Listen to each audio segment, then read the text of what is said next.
আসসালামু আলাইকুম রহমতুল্লাহি ওবরকাতুহু।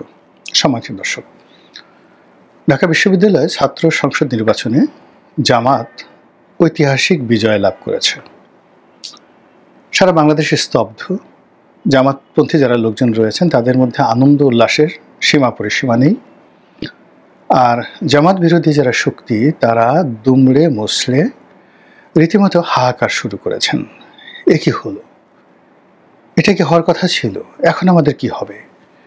এখন আমরা কি করব? এটা কি সহ্য করা যায়? আর কতদিন?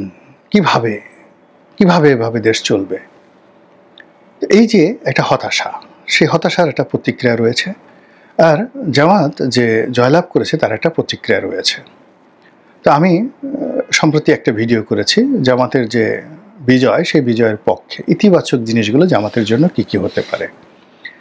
আর আজকের এই ভিডিওতে আমি যেটা বলার চেষ্টা করব, ডাকসুতে জামাতের যে বিজয়, এর প্রেক্ষিতে রাতারাতি যে নির্বাচনগুলো হতে যাচ্ছে সেখানেও জামাত প্রার্থীরা ভালো করবেন, কিন্তু দিন 15 পরে বা এক সপ্তাহ পরে মানুষের মনোজগতে যে বিবর্তন হবে এবং জামাতের যারা প্রতিপক্ষ রয়েছেন তাদের মধ্যে যে জিদ, ক্রোধ, এই জিনিসগুলো কাজ করবে। এর ফলে এই ডাকসুর বিজয়টি জামাতের জন্য বুমেরাং হয়ে যেতে পারে।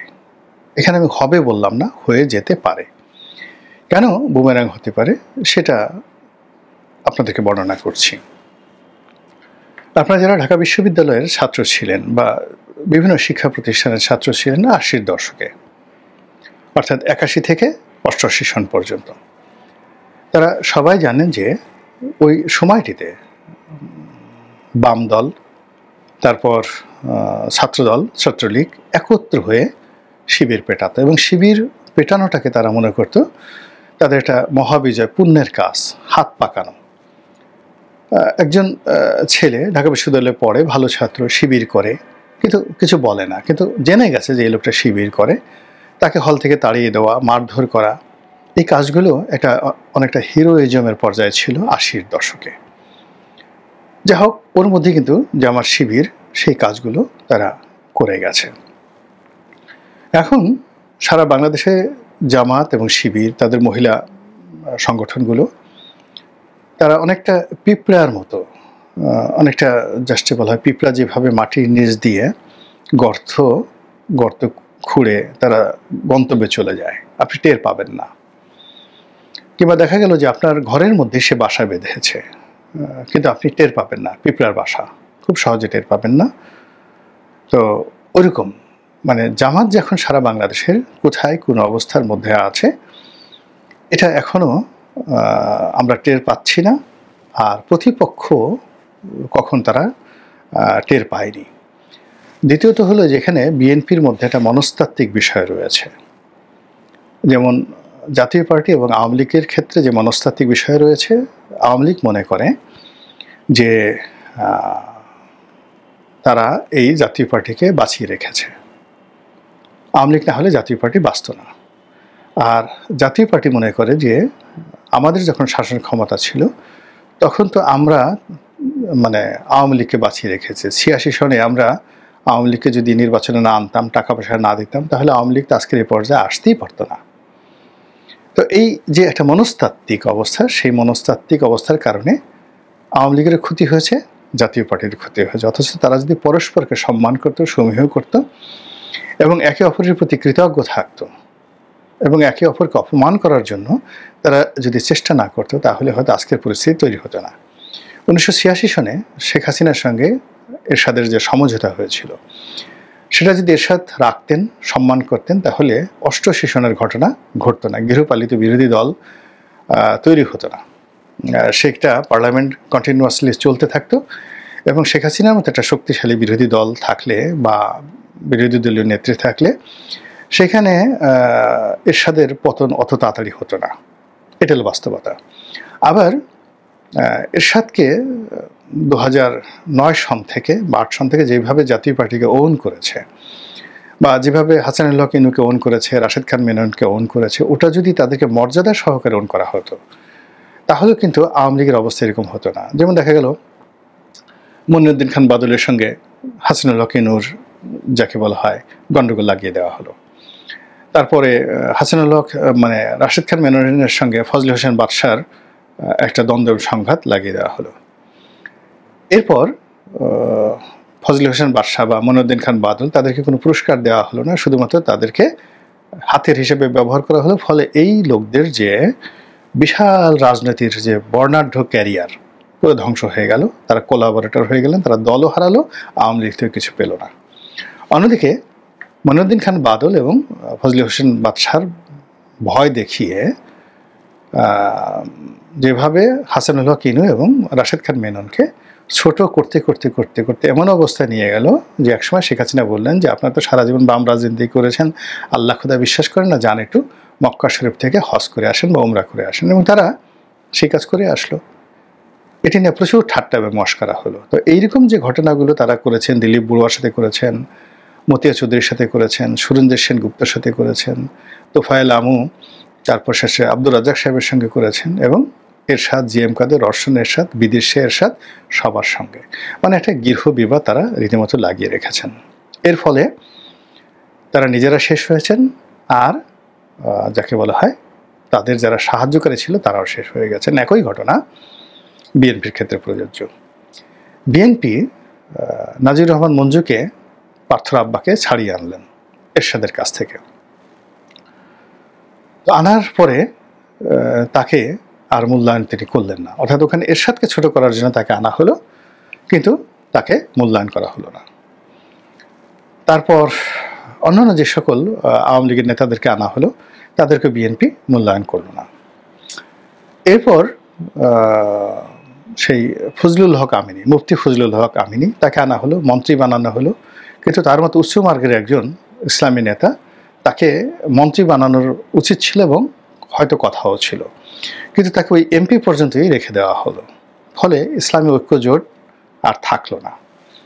একইভাবে অন্য অপর অংশটি যেটি এই যে এখন মামুনুল হকের আব্বা যেটা ছিলেন শাইখুল হাদিস আল্লামা আজিজুল হক, তাকেও কিন্তু বিএনপি মূল্যায়ন করেনি।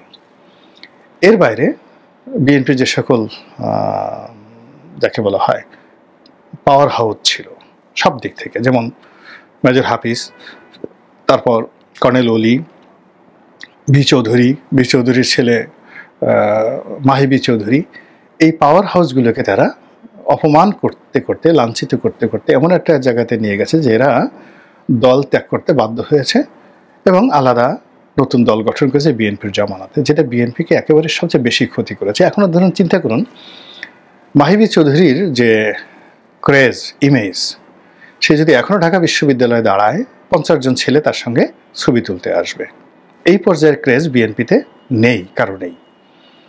এখন এই যে নির্বাচন হলো, এখন সেই নির্বাচনে যদি মাহিবি চৌধুরী, আন্দালিব রহমান পার্থ, রুমিন ফারহানা, তারা যদি ফুল টাইম থাকতেন, আমার বিশ্বাস যে অন্ততপক্ষে 1002 অতিরিক্ত ভোট ছাত্রদলের প্রার্থীরা এই গত নির্বাচনে পেত। কিন্তু বিএনপি সেটা ব্যবহার করেনি, বরং তাদের এই যে নিজস্ব যারা লোকজন ছিল, পাওয়ার হাউস ছিল, তাদেরকে অপমানিত করেছে।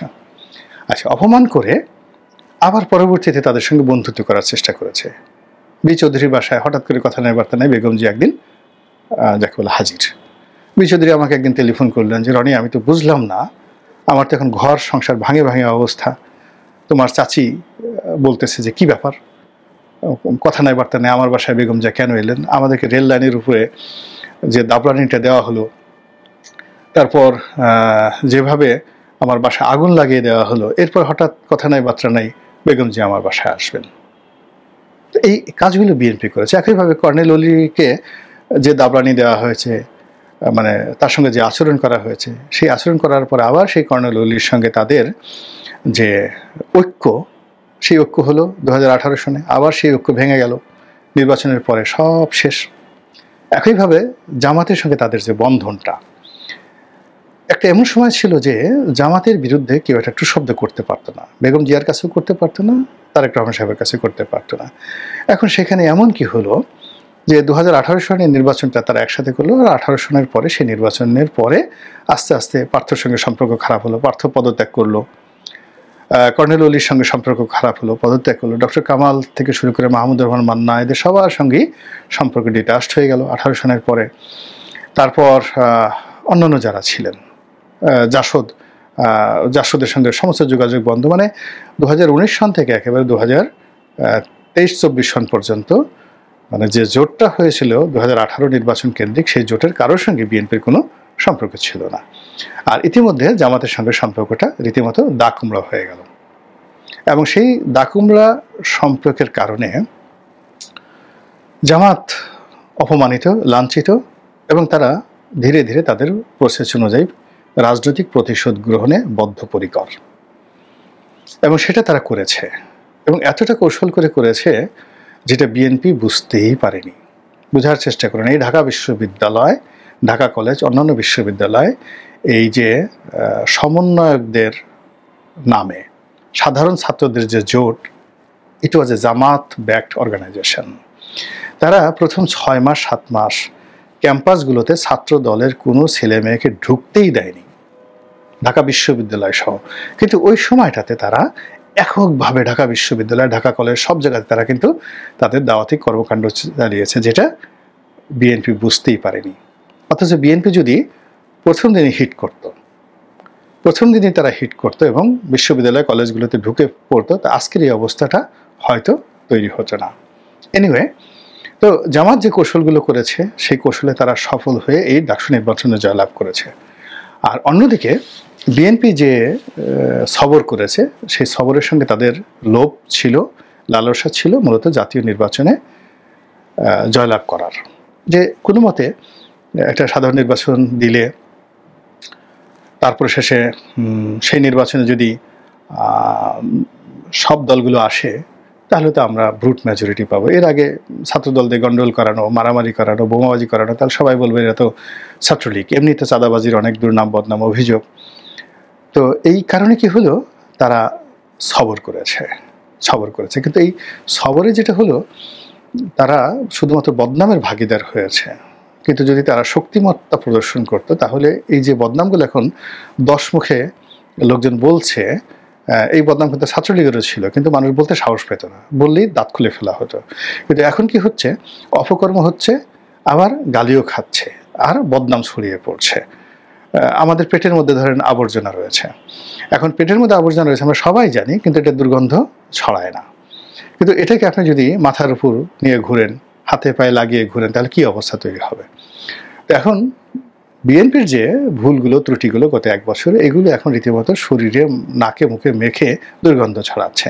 কিন্তু বিএনপি যদি এগুলো কৌশল করতো, গোপন রাখতে পারতো, ভয় দেখাতে পারতো, তাহলে সবাই জানতো বিএনপি এই কাজ করছে, কিন্তু কেউ বলতে সাহস পেত না।